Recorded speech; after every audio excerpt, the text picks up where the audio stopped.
Fatihah kepada siapapun, wabil khusus kepada Bapak Haji Rahmat, panggilannya ya Selamat.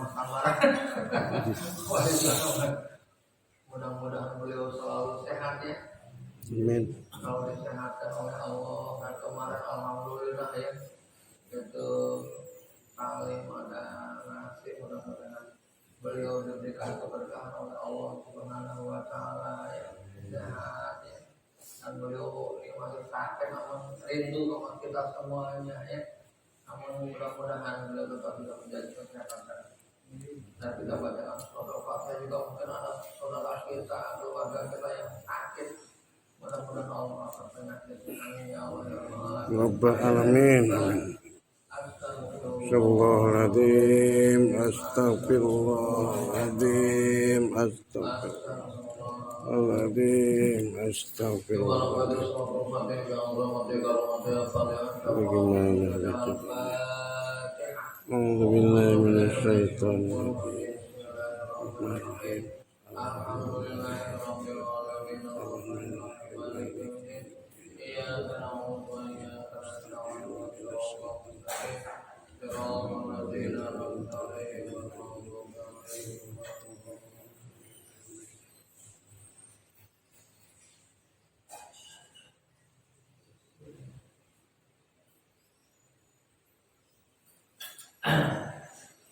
Jamaah yang berbahagia,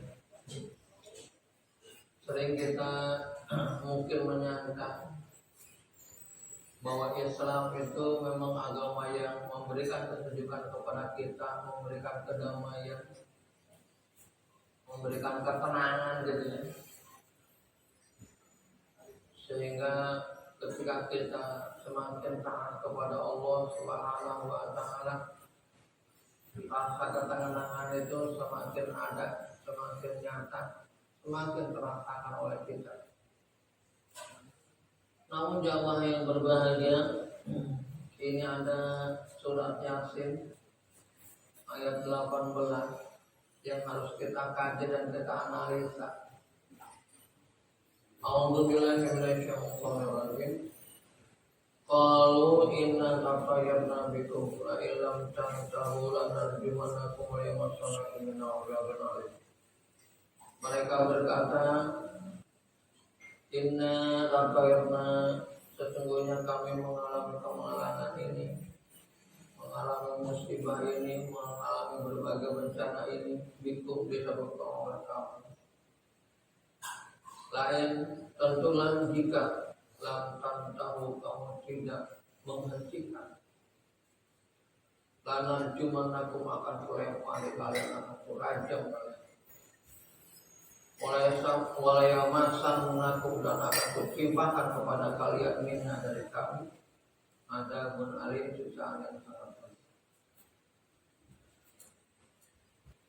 Jamaah yang berbahagia, jadi Islam itu akan mengalami turunan ya. Jadi umat Islam itu akan mengalami tuduhan-tuduhan sedemikian rupa. Bahkan yang menuduh itu bukan orang yang sembarangan, orang yang sudah dipilih oleh mereka siapa yang pantas untuk menuduh Islam begini dan begitu. Tidak hanya tuduhan, mereka pun akan melakukan ancaman-ancaman, dan mereka pun akan melakukan siksaan yang sangat pedih. Jamaah yang berbahagia, Islam yang dianggap sebagai agama teroris, katakanlah kalau daerah sini ada yang dianggap teroris oleh mereka, Densus 88 datang dan kemudian memberondong dengan peralatan yang lengkap, maka kita pun tidak akan bisa menolak. Apalagi kalau memang dia orang yang ngerti agama ya, dan lain sebagainya. Kemudian disinyalir ada bom begitulah gitu ya, rakitan bom di rumah dan lain sebagainya, maka kita pun tidak bisa seakan-akan membela dia. Maka membuat yakin, oh dia punya teroris ya, gitu. Membuat dia sudah yakin. Apalagi memang tidak ada pengadilannya. Kalau sudah dicap teroris, maka tindakan kata mereka yang terukur itu akhirnya dibenarkan seakan-akan oleh masyarakat. Kalau kita kaji, betulkah orang soleh pemahamannya seperti itu? Betulkah orang-orang yang ingin memperjuangkan kemaslahatan akidah umat, menjaga agar keislaman umat kuat, agar Islam ini tetap stabil, agar Islam ini tetap dirindukan, agar perjalanan hidup ini orang memperhatikan nilai-nilai Islam, agar kezaliman itu hilang, agar manusia itu tidak menjadi orang-orang munafik, agar kita ini memperhatikan keselamatan akhirat. Bahasa mudahnya, kita harus peduli kepada orang lain. Kalau kita menjadi pejabat, harus peduli kepada rakyat. Ingat, hidup itu tidak hanya di dunia. Perhitungan Allah itu sangat luar biasa tepat, sangat luar biasa cepat, sangat luar biasa akurat. Allah tidak akan mengadakan persamaan dalam penghitungan. Betulkah orang-orang yang seperti ini, orang-orang yang mengharapkan kemaslahatan, orang-orang yang mengharapkan rahmat, orang-orang yang mengharapkan keberkahan hidup, orang-orang yang menjaga agar kestabilan hidup ini terjamin, itu orang-orang yang tidak berperi manusia, orang-orang yang mempunyai keinginan menghancurkan orang lain, orang-orang yang mengharapkan instabilitas di negara ini. Jadi oleh sebab itu jamaah terhadap tuduhan-tuduhan seperti ini, umat Islam harus waspada. Karena ini dialami oleh Rasulullah Shallallahu Alaihi Wasallam. Apakah Rasulullah tidak mengalami intimidasi? Orang yang menjadi pengikut Muhammad zaman dulu, Rasulullah Shallallahu Alaihi Wasallam, itu mengalami penyiksaan, mengalami hal-hal yang sangat luar biasa. Pengusiran dan lain sebagainya, bahkan pembunuhan yang sangat kejam. Itu bagi mereka yang mengikuti Muhammad Rasulullah SAW itu. Yang sampai Rasulullah itu bersedih. Ya Allah, seakan-akan begitu. Pernah Rasulullah itu melamun, ya Allah, gara-gara mereka mengikuti saya, mengikuti kehendak-Mu ya Allah, mereka mengalami nasib hal-hal yang sedemikian rupa. Mereka dibakar, mereka disiksa yang luar biasa. Yang akhirnya sahabat itu menceritakan bukan karena engkau. Ini memang karena kebutuhan. Ini karena memang kepentingan. Ini memang karena keharusan. Ada orang yang memperjuangkan kebenaran, kebaikan, kemaslahatan, kemanfaatan hidup. Memang harus ada orang yang sedemikian. Jadi jamaah seperti ini sudah ada sejarahnya. Oleh sebab itu sebagai umat kita berbahasanya harus mempunyai mentalitas agama yang bagus. harus mempunyai mentalitas Islam yang baik. Agama itu harus dipahami secara lurus, harus didudukan pada persoalannya. Karena yang namanya umat Islam jamaah sebagai wakil Allah di muka bumi ini sangat mengharapkan, bahkan mencegah tindakan-tindakan yang amoralis, tindakan-tindakan yang sangat merusak tatanan. Itu umat Islam mencegah. Itulah yang disebut dengan amar ma'ruf nahi munkar. Bukan hanya menyuruh kebaikan, hanya bukan menyuruh kemaslahatan, tapi bagaimana kemungkaran ini dicegah. Jangan sampai ada kemungkaran, jangan sampai ada kerusakan. Jadi Islam itu jamaah bukan agama yang membetulkan perbuatan-perbuatan baik. Jamaah yang berbahagia, ini maaf jamaah yang berbahagia.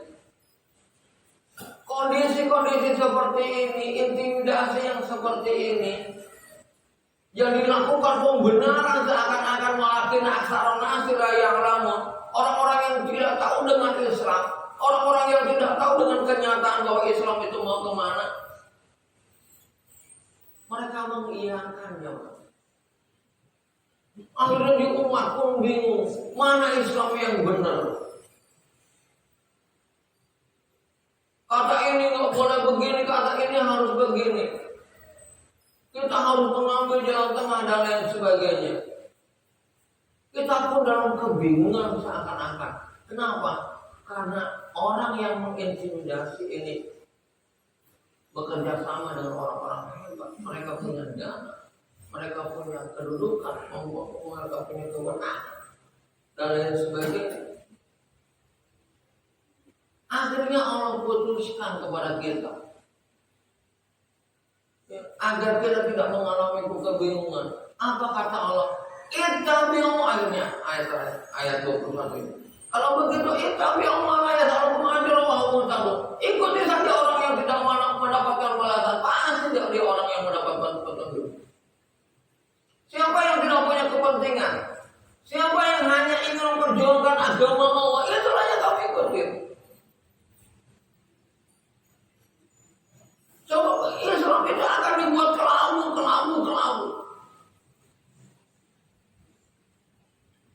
Ya. Jangan terlalu radikal lah. Apa makna ini? Akhirnya orang-orang yang punya kekuasaan, yang diberikan kekuasaan oleh Allah Subhanahu wa Ta'ala, orang-orang yang tidak baik, tidak punya mental bagus, tidak berani susah, ingin hidupnya nyaman. Kalau orang sudah ingin hidupnya nyaman, ini bahaya jemaah yang berbagai harta zultum makabir masih begitu. Sampai masuk lihat lahannya masih begitu. Ya. Sampai lihat lahan dia masih begitu. Ya. Ada orang yang menghina Rasulullah SAW. Ya ini sudah di media sosial udah ramai lagi viral. Akhirnya Allah berikan dia dimakan belakang, ya otaknya batang sampai ke dalam, itu belatung semua. Tapi tetap aja dia tidak tahu, tidak tobat. Sampai udah kayak begitu masih juga tidak tobat. Udah ada kesakitan yang luar biasa kita ini kan. Allah mengharapkan tobat, tetap tidak tobat. Jadi kalau orang sudah ingin bermegang-megangan, ingin nyaman hidupnya, ya, di dunia itu ingin enaknya doang, nah ini bahaya. Hatta zultumun maka sampai lihat mana dia akan seperti itu. Oleh sebab itu kalau umat Islam itu harus ada koreksi kalau taubat Allah dan yang sebagainya. Jangan seperti itu. Kamu kelak nanti mengetahuinya bahaya. Itu jamaah yang berbahagia Jangan umat Islam tidak menyatakan bahwa situasi bagaimanapun dakwah harus, dan kita harus punya mentalitas yang bagus. Jangan mudah terombang-ambing. Ya. Ada sabda Rasulullah Shallallahu Alaihi Wasallam, "Taraktu fikum amran, antadillu in tamassaktum bihima, kitabullah wa sunnatul rasul."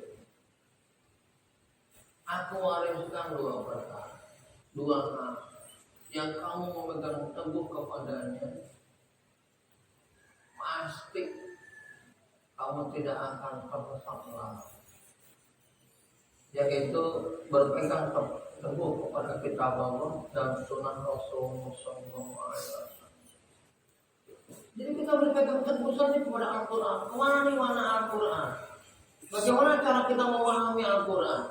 Bagaimana sejarah Rasulullah SAW? Itu yang kita pelajari, yang kita pegang kuat. Kalau pendapat jemaah, pendapat itu banyak jemaah. Setiap orang kepalanya sama, hitam rambutnya sama saya. Tapi kan isi kepalanya berbeda-beda. Al-Quran saja kalau sudah ditafsirkan kan menjadi pemahaman dia. Ini sudah akan berubah. Apalagi sekarang orang itu punya kepentingan, punya keinginan, punya harapan. Selain mazhabnya udah repot. Selain mencari ridho Allah dalam hidupnya, ya udah sangat repot karena dia akan membela kepentingannya. Kalau orang sudah pentingnya kayak begini, hatinya akan kesana. Saya sering sampaikan ke anak-anak santri, jangan sampai kebencian kamu itu membuat kamu menilai orang salah. Jangan sampai kecintaan kamu membuat nilai kepada orang salah. Nilai itu harus pas. Siapa dia, bagaimana dia, dan lain sebagainya. Jadi kalau dia, paling omongannya begitu, udah mudah menilai. Kenapa? Karena rasa bencinya dia. Oh, pasti dia benar dah. Udah menilai juga begitu. Padahal dia suka merasa cintanya dia. Umat Islam itu cinta dan benci hanya karena Allah, bukan karena manusia, bukan karena siapa dia, dan lain sebagainya. Jadi jemaah yang berbahagia, kalau kita mengikuti perdebatan kehidupan di dunia ini Islam itu bagaimana, kita akan kebingungan, merasakan kebingungan, karena Islam itu akan selalu dituduh. Islam itu akan selalu dituduh. Dan kadang-kadang jamaah ini dalam surat ini ya, An-Nisa ayat 82. Afala yatadabbaruna al-Qur'an walau kana min indi ghairillah lawajadu fihi ikhtilafan katsiran. Terusnya sebentar jamaah, jangan agak lupa.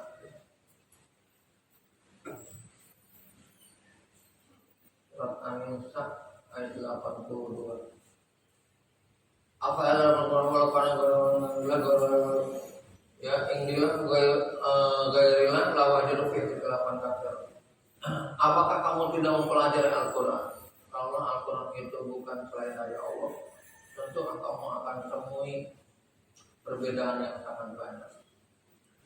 Ya jadinya yang berbahagia, Al-Quran dari Allah, nggak ada perbedaan. Kalau kita mau menafsirkan dengan jujur, dengan ikhlas, itu nggak ada perbedaan. Cuma umat Islam yang cerdas. Ada yang disebut dengan eklektif kalau bahasa istilah, bahwa setiap orang menyampaikan isi Al-Quran, isi kandungan Al-Quran itu melalui pemahamannya. Bahasa mudahnya, mereka masing-masing punya kacamata atau punya paradigma atau punya perspektif, memahaminya melalui kapasitas dia. Nah kita selaku umat pahami bahwa dia memahami Al-Qurannya melalui kapasitasnya, melalui kemampuannya, melalui keilmuannya. Nah, akhirnya tidak akan berdebat. Seperti begini jamaah yang berbahagia. Sekarang kita ngaji. Siapa yang ngaji si A sampai Z umpama. Ada seseorang yang tidak ngaji, tapi dia ingin tahu apa isi kajian yang tadi disampaikan. Kalau dia belajarnya hanya dari satu orang, maka keterbatasan memahami dia itulah yang akan dia terima. Tapi kalau dia mempelajari, menganalisa, coba saya tanya kepada si A, si B, si C, apa yang tadi disampaikan, kemungkinan dia akan mempunyai gambaran utuh. Kenapa? Karena semua analisa dia coba tangkap. Oh, intinya tadi itu berbicara kayak begini, analisanya kayak begini, pemahamannya kayak begini, yang harus saya dapati kayak begini. Jadi ketika kita ngaji dan ketika kita tidak ngaji umpama saja, kemudian ingin mendapatkan pemahaman yang baik terhadap pengajian yang tadi terjadi, maka mencari informasi tidak boleh kepada satu orang. Harus dari berbagai sumber. Tanya tadi belajar apa, gimana si A menerangkan, dan dapat informasi satu, cross check kepada yang lain yang hadir juga. Tadi yang terangkan apa? Oh ini ada kesamaan tentang hal ini. Tanya lagi si B. Tadi yang diajarkan ngaji apa? Oh begini. Oh ini ada kesamaannya pada gini. Nah nanti akan mempunyai pemahaman yang kumulatif, pemahaman yang baik. Oh yang diajarkan ini. Nah sekarang kadang-kadang umat Islam memahami Al-Quran hanya dari satu sumber dan tidak mengadakan cross check kepada yang lain pemahaman dia. Yang repot ini. Ya, jadi oleh sebab itu zaman yang berbahagia. Kalau kita ingin membela agama Allah jemaah, ayolah kita kembali farduhu ila Allah wa rasul. Fa in tanaza'tum fi syai'in farduhu ila Allah wa rasul. Kalau ada sesuatu perdebatan yang kamu ingin mencari kebenaran dan kebaikan, kembalilah kepada Allah dan Rasul. Jangan kembali kepada yang lain dan lain sebagainya. Kembali kita kaji. Oh tadi yang disampaikan yang diperdebatkan tuh ayat ini. Udah kaji. Mungkin gak Allah menyuruh kayak begitu. Mungkin gak Allah menyuruh kayak begini. Apa nilai manfaatnya? Apa nilai masalahnya? Apa nilai kepentingannya? Apa nilai kepeduliannya dan lain sebagainya. Yang jadi jamaah yang berbeda seperti itu.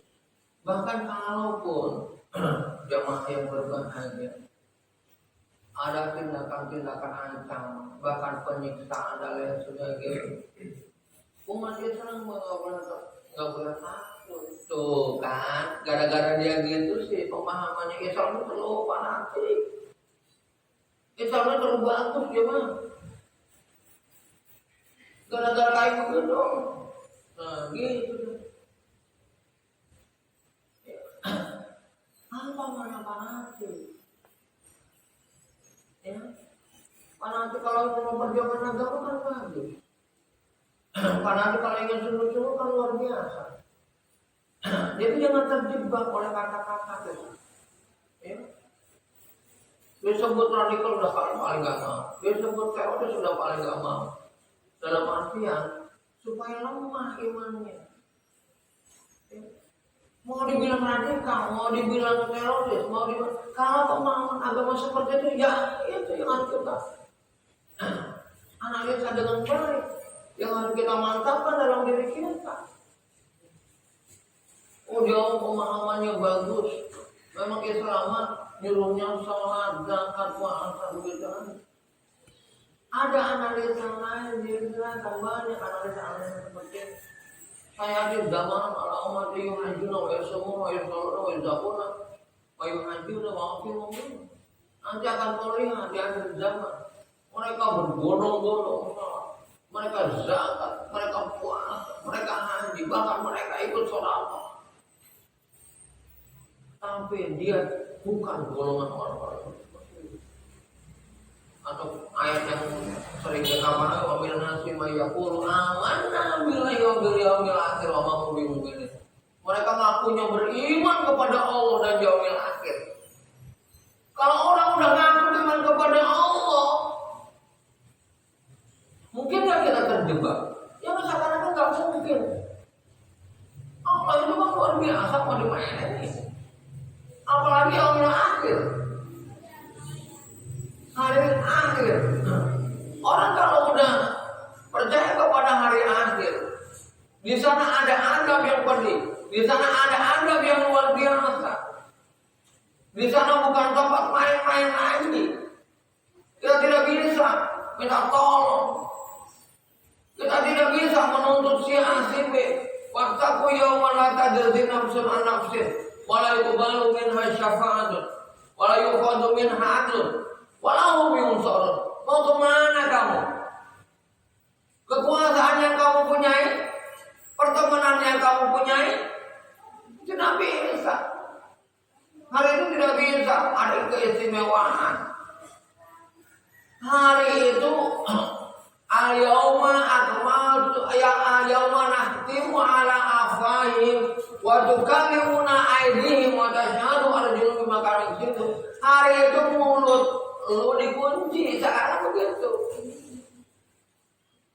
Al-yawma nahtimu, hari itu dikunci afwahihim, mulut-mulut mereka.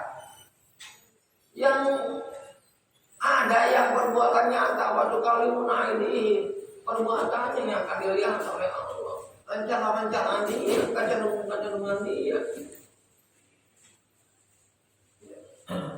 Gak bisa kita minta pertolongan sama siapa, Allah tidak bisa minta pertolongan. Mau minta pertolongan siapa? Di sana sudah tidak ada yang namanya meminta pertolongan. Saya lupa ayatnya. Ya Allah, dengan dosa-dosa sebanyak ini, bagaimana sekarang ya Allah?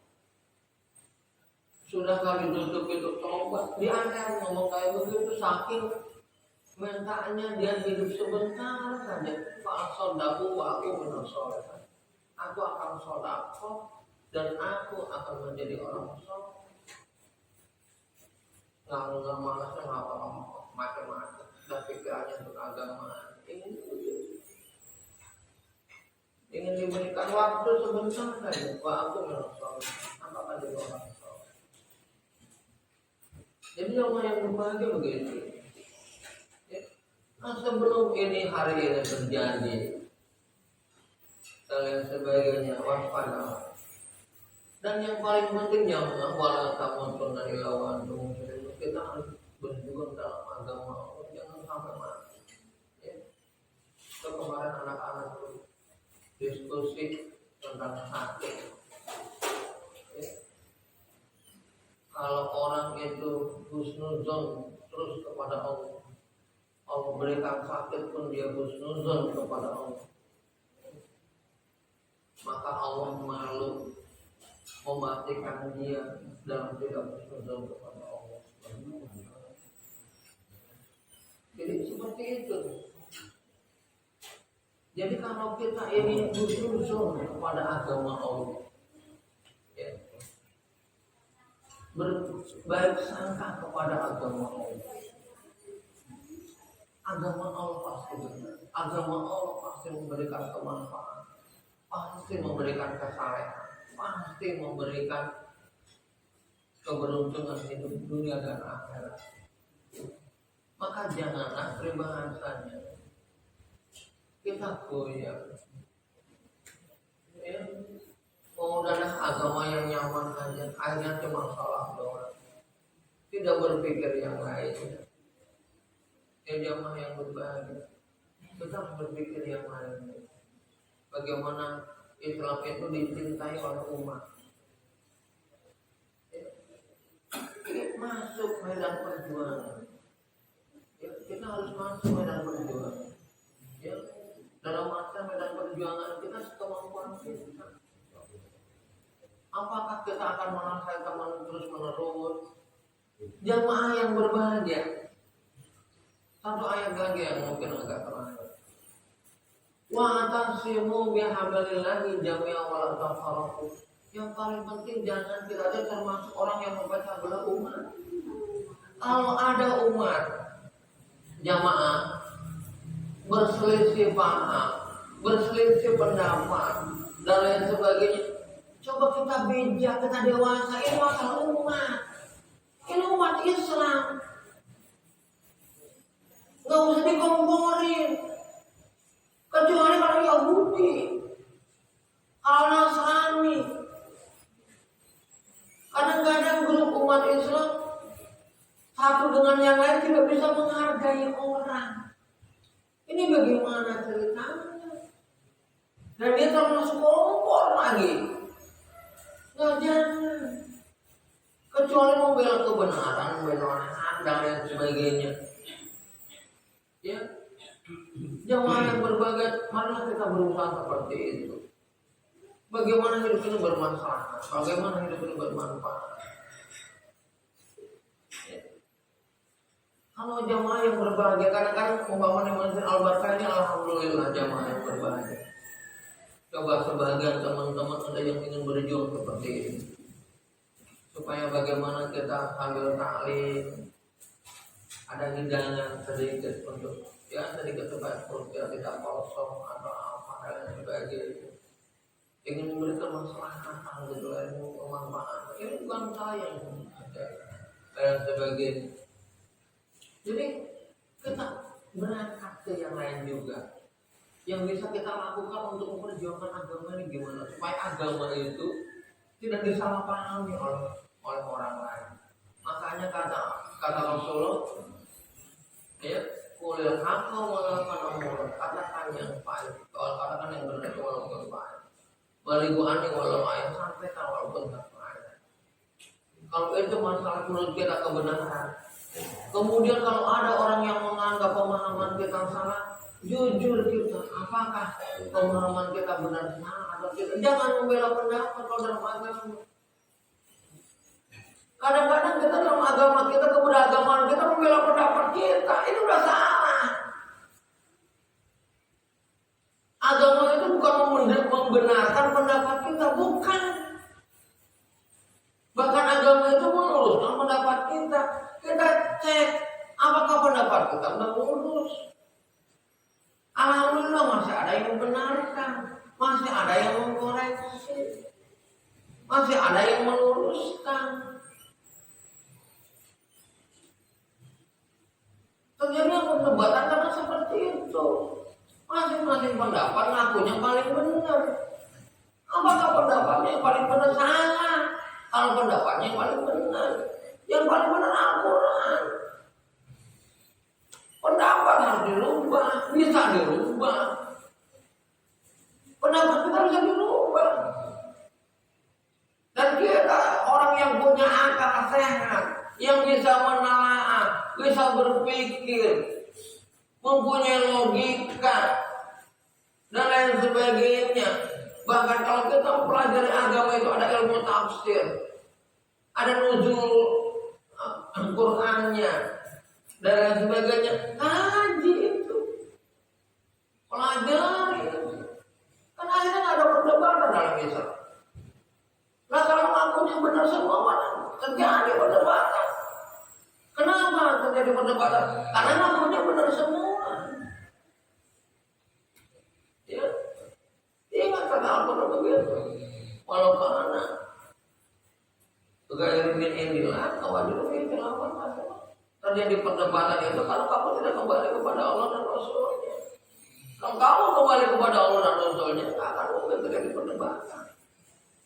Ya, karena Allah itu memang sudah menciptakan jemaah walaupun manusia jumlahnya miliaran, tapi kan kita bisa mengidentifikasi mana itu manusia.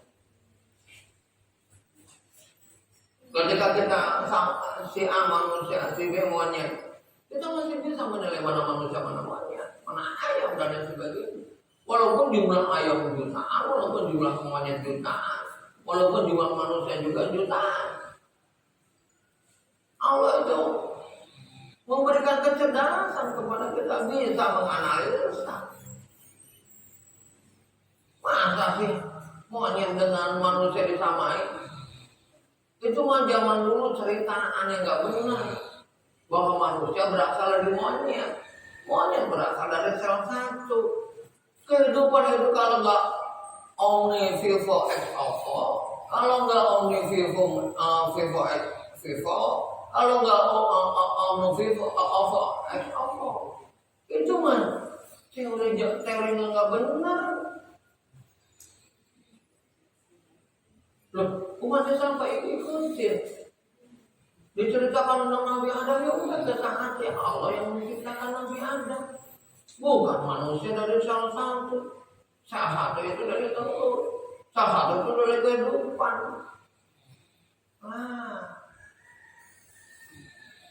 Kalau menurut saya ini teori membodohi. Tapi itu masih dipelajari oleh sekolah-sekolah. Kenapa artinya umat Islam belum memberikan teori tentang asal muasal kehidupan ini? Harusnya umat Islam punya buku tentang fisika, tentang kimia, dan lain sebagainya. Ya, ini dari mana ternyata? Kajiannya ini dari buku ulama Islam. Ya. Jadi di barat aja masih dipelajari. Cuma sekali lagi buku-buku yang dikarang oleh ahli-ahli filosof Muslim itu nyari susah. Seperti Asy-Syifa dari Ibnu Sina itu nyarinya susah. Ya. Nyarinya susah. Al-Muqaddimah dari Ibnu Khaldun, ya. Bahkan Al-Um dari Imam Syafi'i, ya. Arif Salih Imam Syafi'i. Ya. Harusnya kalau ingin mempelajari kembali bagaimana Imam Syafi'i, temukan Arif Salih dan Al-Umnya. Ya. Buku monumental dari Imam Syafi'i kan Al-Um dan Arif Salih tentang fikihnya. Bagaimana fikih Imam Syafi'i? Harusnya kembali kepada Al-Um dan Arif Salih. Tapi sekarang nyari buku Arif Salih dengan Al-Um susah banget. Sama nyari buku-buku Islam itu berat banget ya.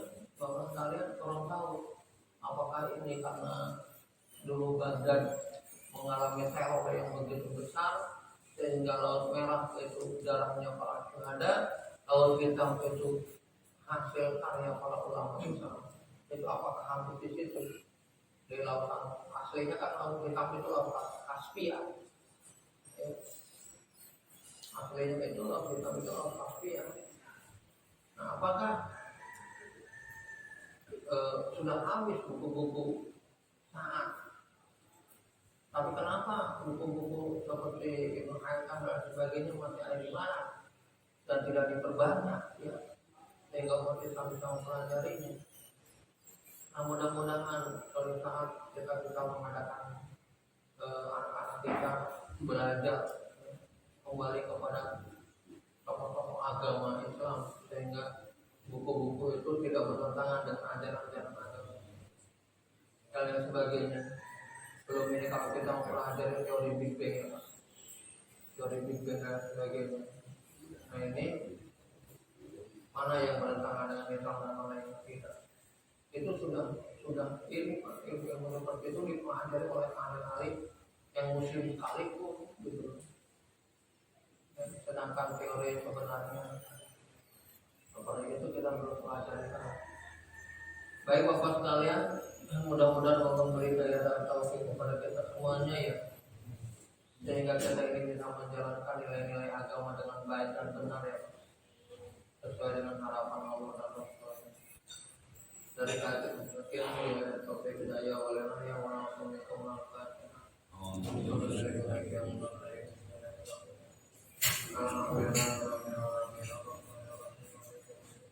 Ya kenal